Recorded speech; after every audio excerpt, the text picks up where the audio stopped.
ಅನ್ಯ ಜಾತಿಯ ಪ್ರಿಯಕರನೊಂದಿಗೆ ಓಡಿ ಹೋಗಿದ್ದ ಪತ್ನಿಯನ್ನ ಹಾಡು ಹಗಲೇ ಪತಿ ಅಟ್ಟಾಡಿಸಿ ಸಾರ್ವಜನಿಕವಾಗಿ ಕೊಚ್ಚಿ ಬರ್ಬರವಾಗಿ ಕೊಲೆ ಮಾಡಿದ ಘಟನೆ ಚಾಮರಾಜನಗರದಲ್ಲಿ ನಡೆದಿದೆ.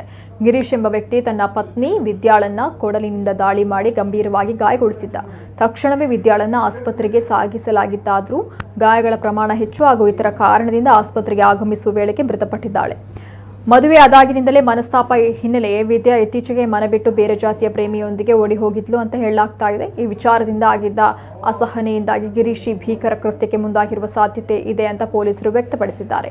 ಈ ಘಟನೆ ನಡೆದ ಬೆನ್ನಲ್ಲೇ ಗಿರೀಶ್ ಸ್ಥಳದಿಂದ ಪರಾರಿಯಾಗಿದ್ದು ಪಟ್ಟಣ ಪೊಲೀಸ್ ಠಾಣೆಯ ಅಧಿಕಾರಿಗಳು ಶೋಧ ಕಾರ್ಯ ಆರಂಭಿಸಿದ್ದಾರೆ. ನಗರದ ಸುತ್ತಮುತ್ತಲಿನ ಎಲ್ಲಾ ಪ್ರದೇಶಗಳಲ್ಲಿ ತೀವ್ರ ತನಿಖೆ ನಡೀತಾ ಇದೆ. ಇನ್ನು ಈ ಘಟನೆ ನಗರದ ಹೃದಯ ಭಾಗದಲ್ಲಿರುವ ಪಟ್ಟಣ ಪೊಲೀಸ್ ಠಾಣಾ ಸಮೀಪ ನಡೆದಿರುವುದು ಸಾರ್ವಜನಿಕರಲ್ಲಿ ಆಘಾತ ಮತ್ತು ಭಯ ಹುಟ್ಟಿಸಿದೆ.